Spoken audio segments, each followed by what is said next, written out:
Hello. So in the spirit of love and in an effort to educate the fellowship, we put together this little video presentation to talk about the baby blue, some of the motives behind it, what it's all about, and how many of the addicts that support the baby blue. So let's just start by talking about why we use the third edition revised basic text with the original fourth and ninth traditions, known as the baby blue. Many of us like to call it a second edition with the little white book revisions because that's what it really is.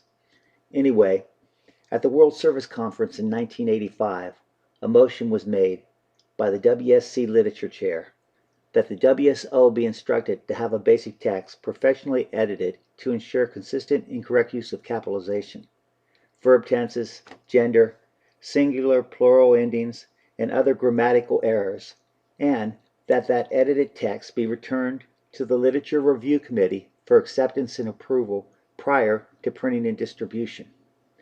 At the WSC in 1986, a series of motions were passed to revise the Little White Book. These revisions were to eliminate the references to sobriety, eliminate implied endorsements of Alcoholics Anonymous, change recovered to recovering, and eliminate references to specific drug use. Another motion incorporated these revisions into the basic text. The third edition revised was printed because of these changes. The third edition revised stood until the end of 1987, when the WSO introduced a professionally edited fourth edition. The book was published without being sent to the fellowship for approval. This is no light editing, but a major rewrite of the basic text. Along with hundreds of minor changes, there were many conceptual changes, and nearly 30 lines were missing. At the WSC in 1988, the executive director, Bob Stone, said we could not go back to the third edition revised, as many areas had wanted to, because we had contracts with outside enterprises that had been signed and money was received. Anyway, he suggested that we fix the book by inserting the missing lines. The fifth edition was the fix that missed the point of the fellowship's objections to the fourth edition. What about the conceptual changes?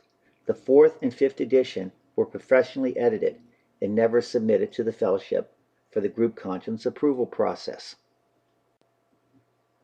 Anyway, in November 1981, the approval form of our basic text was released for fellowship approval at the 1982 World Service Conference. On May 7, 1982, Page C., the acting World Literature Chair, made a motion for our text to be approved. It was not printed and distributed until the WSC of 1983, and we found that the fourth and ninth traditions had been altered from the book that the fellowship had approved. The WSO objected to the language in the traditions, and the Board of Trustees gave them the go-ahead to delete it in the first edition. Page C made a motion that our text be restored as it was approved before any more were printed. This was the second edition. In 1984, the language in the traditions were deleted again. This is why we feel that the third edition revised with the original fourth and ninth traditions represent the last informed group conscience of the fellowship. The fourth and ninth traditions were altered from their approval form by addicts who controlled the printing and distribution of our text. Many of these missing lines were in reference to the definition of the service structure and their limitations and responsibilities to the home groups. So it seems like this is a lot of history. Are the baby blue supporters really carrying a 30-year resentment? I mean, didn't this stuff happen years and years ago? Why are we worried about it today? Well, one of the reasons that we worry about it today is because it affects our traditions. Tradition 1 is our common welfare should come first. Personal recovery depends on NA unity. We really need to stop the fighting and we need to come together. And our common welfare is carrying the message to the addict that still suffers. The basic text is at the heart of the fellowship. It's our book. It was written by addicts for addicts. It was written in an open participatory process, and it was done in an act of love. It was done free and not for hire. There were no professional editors, and addicts literally gave their blood for this book. So here's a copy of a document signed by some of our predecessors, Jim Miller, Bo Sewell, Bill Allen, Larry North, Bob Barrett, stating that this was a gift to the fellowship and that the basic text was written out of an act of love. Well, with this act of love, it really doesn't matter what edition of the basic text that we're reading, and it's much that we're getting the message out to addicts and helping addicts. We really need to come together. So the question is what is really all this controversy all about? What's the real issue? So what we're getting at here is that we want to help other addicts. And I'd rather be spiritually correct than politically correct. So we want to get into the heart of the issue. The basic text is owned by the groups. It's owned by Narcotics Anonymous. All else is not Narcotics Anonymous. The service structure is not Narcotics Anonymous. And the corporation's not Narcotics Anonymous. What the real controversy is about? It's about money. And it's about the corporation trying to keep and control the money. So let's talk about the money then. The cost of a 6th edition basic text is $2.15. The price to addicts is $11.55. The profit to the NAS Corporation is $9.40. As you can see, that's quite a bit of profit. It seems a little excessive to me. It takes a lot of money though to pay for those big expensive buildings and those big salaries. In contrast, we look at the cost of a baby blue. A baby blue costs $1.20. The price to addicts is free. So as you can see, there's a big difference. There's no profit. Addicts are reaching into their pocket out of love and buying books in order to give freely to those in need. After all, isn't that our promise? A message of hope? A promise of freedom? So that's what this is about. Wait a minute, $1.20 a book? How do we do that? Well, we do that like we do everything else in Narcotics Anonymous.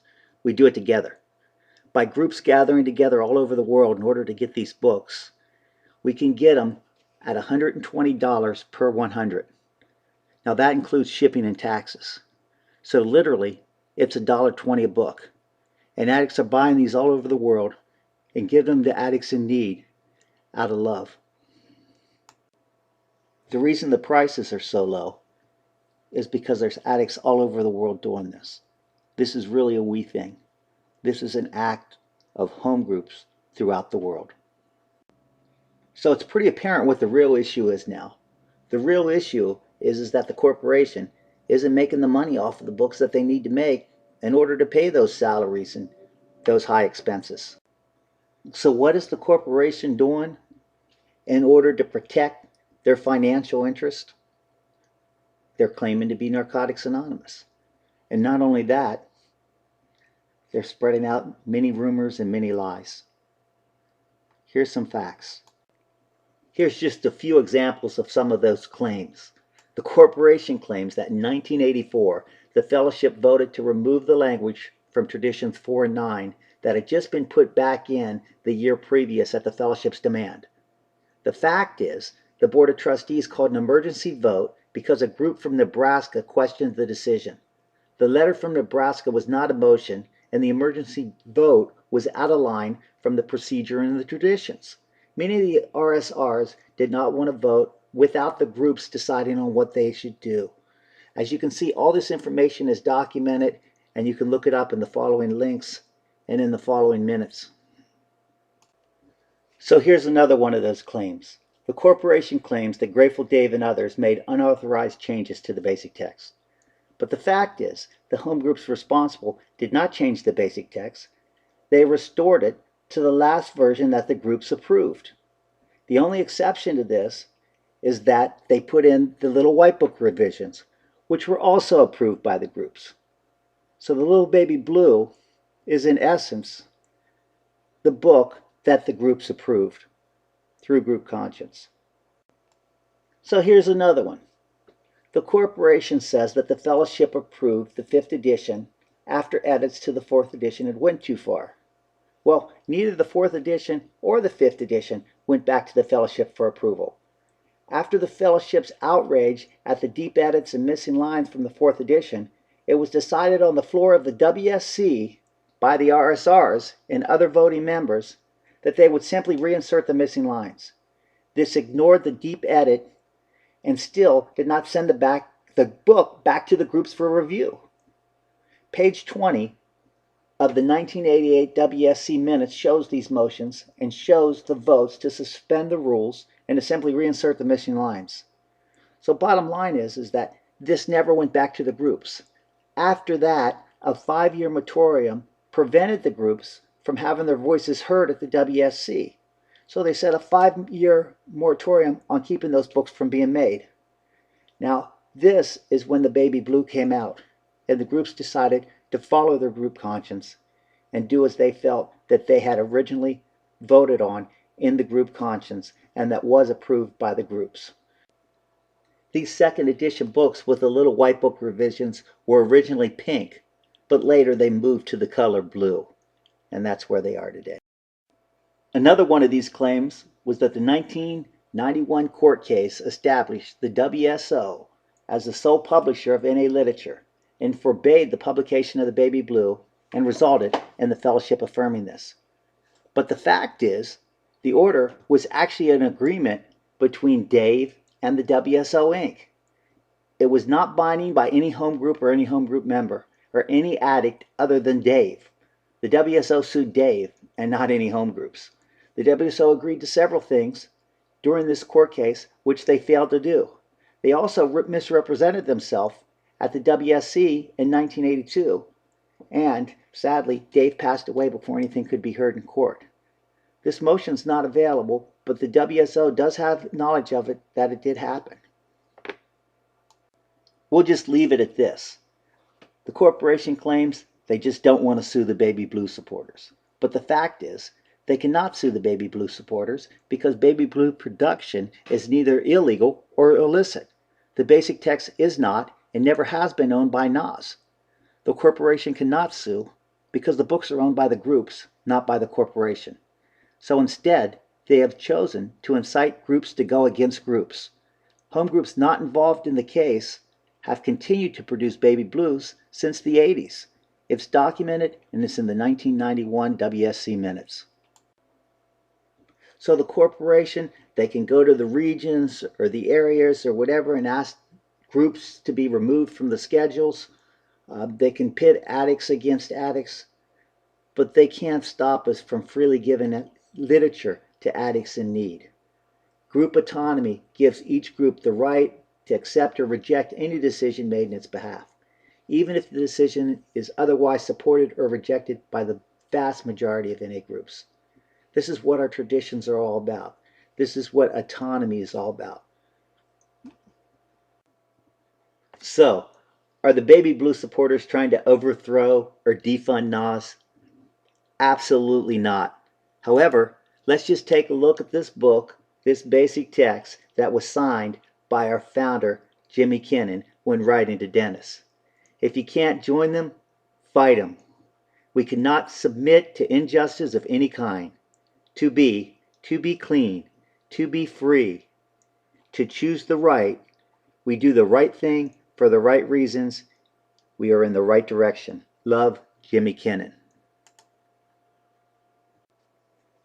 As Baby Blue supporters, we act in love. We follow our traditions. The 5th tradition states each group has but one primary purpose, to carry the message to the addict who still suffers. That's what we do. We get our message, the heart of our message, the basic text, to any addict in need, and we do it for free. We do it for free because it's the right thing to do, for the right reason to do it. So that's it. Our gratitude prayer says, "My gratitude speaks when I care and when I share with others the NA way." Support your home group.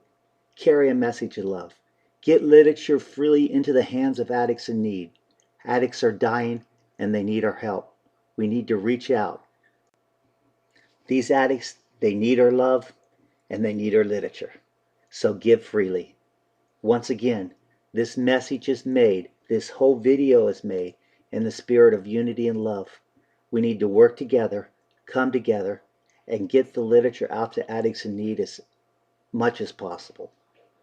The fellowship relies on addicts helping addicts. It's the heart blood and the lifeblood of our fellowship. So thanks for listening. I hope you learned something, and I thank you for allowing me to carry this message to you. Get out there, spread the baby blues, spread our basic text, and spread our message of love.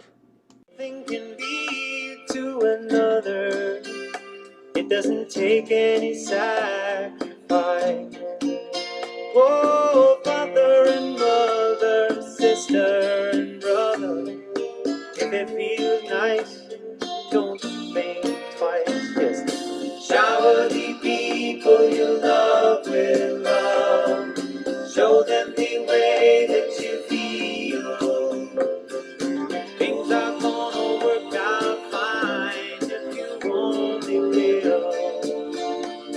Do as I say, yeah. Shower the people you love with love. Show them the way you feel. Things are gonna